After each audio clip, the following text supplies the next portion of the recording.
Hello, today's recipe is milk powder peda. ये मेरी first recipe है, तो सोचा क्यों ना कुछ मिठाई से ही शुरू किया जाए, मुँह मीठा करके। Okay, so warm welcome to dream dishes by Riddhi. चलिए शुरू करते हैं। पहले कढ़ाई लीजिए, फिर उसमें 1 टेबलस्पून मेल्टेड घी डालिए। उसके बाद उस घी में just 1/4 cup liquid milk add कर दीजिए। ओके, एंड इस घी को एंड लिक्विड मिल्क को बहुत अच्छी तरह से मिलाइए। याद रखना है इस टाइम पे आपको गैस ऑन नहीं करना है। ओके, तो जस्ट इसको बहुत अच्छी तरह से मिलाइए जितना हो सके। एंड उसके बाद आपको लेना है 1 full cup of powder milk. But ये पूरा पाउडर मिल्क को आपको एक साथ नहीं डालना है। इसको 3 हिस्सों में पहले डिवाइड कर लीजिए। 1 पोर्शन एट ए टाइम डालिए। इसको पहले अच्छे से मिक्स कीजिए, फिर दूसरा हिस्सा डालिए। अगेन सेम वे में दूसरा हिस्सा भी मिक्स कीजिए। देन जो थर्ड पोर्शन है वो ऐड कीजिए एंड उसको मिलाइए। तो ऐसा करके मिलाने के बाद बहुत अच्छी तरह से थोड़ी देर के लिए ऐसे मिलाना है आपको, ताकि आप देखेंगे कि धीरे धीरे ये एक बहुत स्मूथ बैटर की तरह हो जाएगा एंड ऑलमोस्ट लम्प्स फ्री हो जाएगा। थोड़ा भी लम्प्स नहीं रहेगा, बिल्कुल एग्जैक्टली वही हमको चाहिए। बट हाँ, अगर थोड़ा 1-2 लम्प्स रह जाए तो कोई दिक्कत नहीं है। बट कोशिश करना कि जितना स्मूथ आप बना सकते हो उतना ही स्मूथ बनाने की। तो ये जब आप अच्छे से मिला लोगे, उसके बाद जाके आपको गैस ऑन करना है। ओके, एंड कोशिश करना ये आप नॉन स्टिक कढ़ाई में करो, क्योंकि ये थोड़ा स्टिकी होता है। तो गैस पे चढ़ाने के बाद आपको कॉन्स्टेंटली इसको चलाते रहना है, क्योंकि जैसे मैंने बताया ना कि थोड़ा ये स्टिकी होता है, तो ये समटाइम्स चिपक जाता है। अगर आप इसको नहीं चलाओगे ना, तो इसका टेंडेंसी रहता है कि थोड़ा सा चिपक जाए।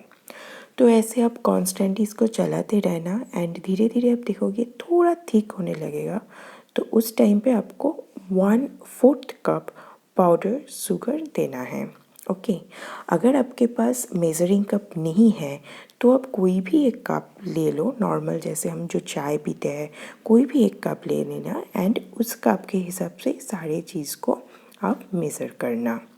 तो ये 1/4 कप पाउडर शुगर मिलाने के बाद इसको भी सेम वे में अच्छी तरह से मिलाते जाना है। तो आप जैसे जैसे मिलाओगे ना, आफ्टर 5 to 6 मिनट्स के बाद आप देखोगे ऐसे एक थिक कंसिस्टेंसी का डो की तरह धीरे धीरे ये बनने लगेगा। इस टाइम पे आपको देना है कार्डमम या इलायची पाउडर।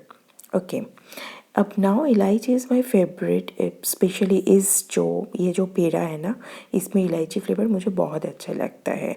बट ये ऑप्शनल है, अगर आप कोई दूसरा फ्लेवर देना चाहते हो या आपको अच्छा लगता है कोई दूसरा फ्लेवर, तो भी आप दे सकते हो, कोई दिक्कत नहीं है। ओके, लाइक आप वैनिला एसेंस दे सकते हो या तो फिर केसर का फ्लेवर आप दे सकते हो, जो मर्ज़ी। एंड उसको बहुत अच्छी तरह से मिलाना है। एंड आप जैसे थोड़ी देर मिलाओगे ना, तो देखोगे एकदम ये जैसे एकदम सॉफ्ट डो जैसे होता है ना, तो एकदम ऐसे ही देखने लगेगा डो की तरह। बस उस टाइम पे ही आपको फ्लेम को बंद कर देना है, क्योंकि ये काफ़ी टाइम तक गर्म रहता है। एंड धीरे धीरे जब ये ठंडा होने लगेगा, दैट टाइम पे थोड़ा सा स्टीफ होने लगेगा। तो जब जस्ट ऐसा देखने लगे, आप गैस को बंद कर देना। ओके, तो फिर ये जो डो है इसको थोड़ी देर ऐसे चलाते रहना है, क्योंकि अगर आप इसको इस टाइम पे गैस बंद करने के बाद नहीं चलाओगे ना, तो ये अगेन स्टिक हो सकता है। तो थोड़ी देर के लिए चलाना बीच बीच में। उसके बाद आप एक प्लेट ले लेना जिस पे थोड़ा सा घी आप जस्ट ग्रीस कर देना, ताकि आप जब ये मिठाई बना वो नीचे से चिपके नहीं। एंड हाथ पे भी थोड़ा सा घी ग्रीस कर लेना, ताकि बहुत आसानी होता है। नाउ मैं एक टीस्पून की सहायता से इसको मेज़र करके बॉल्स बना रही हूँ उस डो से।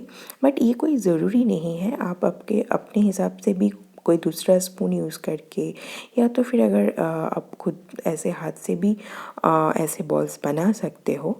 कोशिश करना कि सारे बॉल्स ऑलमोस्ट सेम साइज का हो, तो फिर उसे दिखने में अच्छा लगता है, दैट्स ऑल, और कुछ नहीं।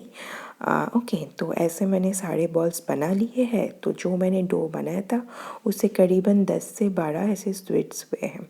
ओके, तो ये जस्ट अब मैं एक बहुत इजी डिज़ाइन आपको दिखा रही हूँ। ये जो चन्नी होता है ना, इस पर थोड़ा सा घी ग्रीस करना, एंड कोई भी दूसरा प्लेट पे भी आप रख सकते हो, और अगर चाहो तो आप सेम प्लेट पे भी रख सकते हो। ओके, तो मैंने यहाँ पे एक दूसरा प्लेट लिया, थोड़ा सा घी मैंने उस पर ग्रीस कर दिया है। अब एक ऐसे जो बॉल्स जो बनाए थे ना, उसके ऊपर जस्ट एक आमंड का एक टुकड़ा लेना एंड उस छन्नी से थोड़ा सा दबा देना, तो छन्नी की बैक साइड से एक्चुअली, तो इसमें बहुत अच्छा सा एक डिज़ाइन हो जाता है। तो अगर आप गेस्ट के लिए बनाओ या घर में आप कोई ओकेशन है उसके लिए बनाओ, तो ये थोड़ा सा डिज़ाइन करके आप बनाओगे ना, तो देखने में एकदम प्रोफेशनल वाला एक लुक आता है। इसीलिए मैं अगर कोई ओकेशन के लिए घर पे बनाती हूँ तो ऐसे बनाती हूँ। और अगर मैं घर पे ऐसे ही नॉर्मल जस्ट खाने के लिए बनाती हूँ, तो फिर मैं नॉर्मल जैसे होता है ना, जैसे ऐसे राउंड करके ऊपर में कोई भी एक नट्स डाल के ऐसे हाथ से थोड़ा सा दबा के, पेड़ा जैसा दिखने में होता है, बिल्कुल ऐसा सिंपल वाला जो पेड़ा दिखने में होता है वैसा बना देती हूँ। तो आप वो भी कर सकते हो, जैसी आपकी मर्ज़ी। तो देखने में दोनों ही अच्छा लगता है। ओके, तो एंड ऊपर में मुझे आमंड्स पसंद है बहुत, तो इसीलिए मैं आमंड्स देती हूँ। तो अगर आपको काजू अच्छा लगता है या तो फिर पिस्ताशियो या रेज़न, आप कुछ भी दे सकते हो। ओके, तो एक्चुअली इसमें सारे ही अच्छे लगते हैं, डिपेंड करता है हर किसी के टेस्ट के ऊपर। तो आपको जो फेवरेट है आपका वही आप डालो। तो मैंने आमंड्स दे के ये सारा बना लिया, आप देख सकते हो यहाँ पे। तो ये खाने में ना बहुत टेस्टी लगता है एंड बहुत इजी भी है बनाना। आप एक बार बनाओगे ना तो आपको लगेगा कि आप कभी भी बना सकते हो। ज़रूर ट्राई करना इस रेसिपी को एंड मुझे कमेंट सेक्शन में ज़रूर बताना कि आपको कैसा लगा। Okay, and hope you will enjoy this. And written recipe भी लिंक मैं दे दूँगी उसकी डिस्क्रिप्शन बॉक्स में, आप चाहो तो वो भी देख सकते हो। Okay, so thank you, thanks a lot for watching. Please subscribe करना मत भूलिएगा एंड बेल आइकॉन को प्रेस कर देना। एंड मेरा इंस्टा का प्रोफाइल लिंक, फेसबुक का पेज का लिंक, सब कुछ डिस्क्रिप्शन पे बॉक्स पे है। तो प्लीज़ फॉलो करना एंड मेरे पेज को लाइक करना एंड शेयर करना। Okay, thank you so much guys and love you my all lovely foodies. ऐसे ही सपोर्ट बना के रखना। Okay, tata, take care. Hope जल्दी मिलते हैं दूसरे कोई रेसिपी के साथ।